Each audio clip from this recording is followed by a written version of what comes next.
Hello friends, હું છું Nitaben cooking ચેનલથી. મારી ચેનલમાં ફ્રેન્ડ્સ તમારું ખૂબ ખૂબ સ્વાગત છે. આજે હું તમારી સાથે શેર કરવાની છું ફરાળી વાનગી, જે બધાને ભાવતી બટેટાની સૂકી ભાજી છે. રેસીપી બનાવતા પહેલાં ફ્રેન્ડ્સ, તમને મારી સૂકી ભાજીની રેસીપી ગમે તો લાઈક અને શેર કરજો, અને તમે મારી ચેનલ પહેલી જ વખત જોતા હો તો સબસ્ક્રાઈબ કરજો અને બાજુમાં રહેલ બેલ આઇકનને પ્રેસ કરજો, જેથી મારી નવી નવી રેસીપીના નોટિફિકેશન તમને મળતા રહે. તો ફ્રેન્ડ્સ, ચાલો બનાવીએ.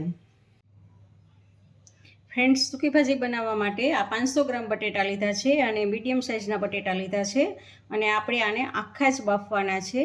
અને આ કુકર લીધું છે. કુકરમાં એક આવી ડીશ મૂકેલી છે, અને એની ઉપર આપણે આખા જ બટેટા પાણી વરાળે બાફવાના છે. પાણીની અંદર ડુબાડવાના નથી આપણે બટેટાને. એટલે આવી રીતે આપણે 5 થી 6 સીટી આપણે ગેસ ઉપર આને રાખીને વગાડશું. જુઓ ફ્રેન્ડ્સ, આપણે બટેટા બાફવા મૂકી દીધા છે. આપણે 5 થી 6 વિસલ વગાડવાની છે. પછી થોડીક વાર પછી આપણે કુકર ખોલવાનું છે. જુઓ, આપણે 6 વિસલ વગાડી અને પછી 5 મિનિટ સુધી એમને ગેસ બંધ કરી અને કુકરમાં જ એમને બટેટા રાખેલા હતા. તો જુઓ, આપણે આસાનીથી અંદર ચપ્પુ વહી જાય છે. તો આપણા બટેટા બફાઈ ગયા છે. તો હવે આપણે એક પ્લેટમાં લઈ લેવાના છે બધા જ બટેટાને, અને હજી 5 મિનિટ આને ઠંડા થવા દેવાના છે. પછી આને આપણે છાલ ઉતારશું. જુઓ, આ બટેટાની છાલ ઉતારીને મેં આવડા પીસ કરી લીધા છે. નાના મોટા તમારે જેવડા પીસ કરવા હોય, આનાથી મોટા રાખવા હોય તો મોટા પણ રાખી શકો છો. મેં આવડા પીસ કરી લીધા છે.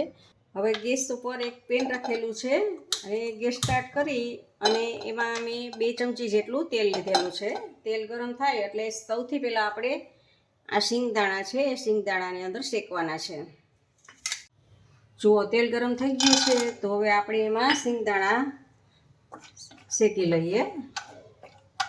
આવી રીતે આમ શેકવાના છે. જુઓ, સિંગદાણાનો કલર ચેન્જ થવા લાગ્યો છે. તો હવે આપણા સિંગદાણા પણ શેકાઈ ગયા છે. તો આને આપણે પાછી એક વાટકીમાં લઈ લઈએ. ગેસને આપણે ધીમો કરી દઈએ.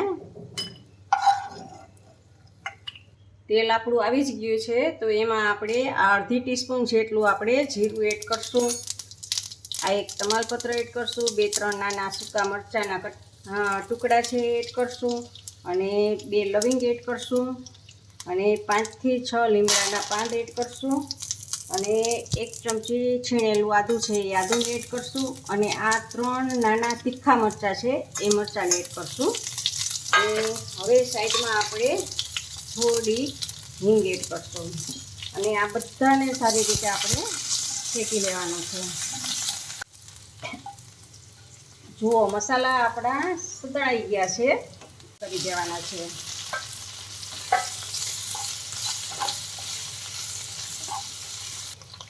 હવે અડધી ટીસ્પૂન આપણે હળદર એડ કરશું, અને સ્વાદ પ્રમાણે આપણે સિંધાલું નિમક એડ કરશું. આપણે વ્રત માટે જોઈ છે, ફરાળી જોઈ છે, એટલે આપણે સિંધાલું નિમકનું એડ કરશું.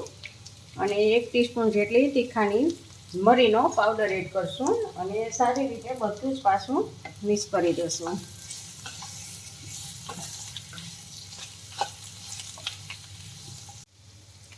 એક ચમચી જેટલી આપણે ખાંડ એડ કરશું, અને અડધા લીંબુનો રસ એડ કરશું, અને પાછું સારી રીતે બધું મિક્સ કરશું.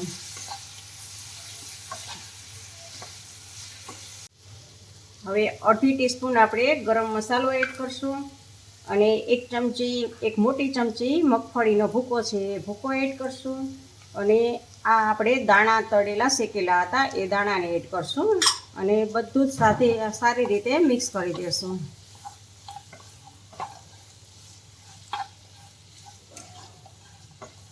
હવે છેલ્લે આપણે લીલા ધાણા એડ કરશું,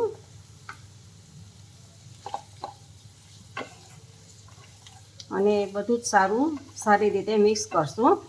અને જો તમારે હવે આમાં ટેસ્ટમાં કાંઈ વધઘટ લાગે તો સેજ આપણે ચાખીને ચેક કરી લેવાનું, અને કાંઈ પણ ઘટતું કારવતું હોય તો એ આપણે મીઠું, ખાંડ કે કાંઈ પણ ઘટતું હોય તો એ નાખવાનું છે. આપણે આમાં લાલ મરચાંનો ઉપયોગ કરવાનો નથી.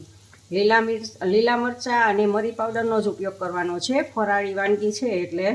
અને જુઓ, આ આપણી સૂકી ભાજી બની ગઈ છે. હવે આપણે આને સર્વિંગ બાઉલમાં લેશું. ઉપરથી આપણે લીલા ધાણા ગાર્નિશિંગ કરશું. તો આપણી આ સૂકી ભાજી તૈયાર છે. ફ્રેન્ડ્સ, તમને મારી આ સૂકી ભાજીની રેસીપી કેવી લાગી તે કમેન્ટ બોક્સમાં કમેન્ટ કરીને મને જરૂરથી જણાવજો. ઇન્સ્ટાગ્રામમાં મારા પેજને ફોલો કરજો, મેં નીચે લિંક આપેલી છે. આવજો, બાય. ફરી મળીએ નવી રેસીપી સાથે.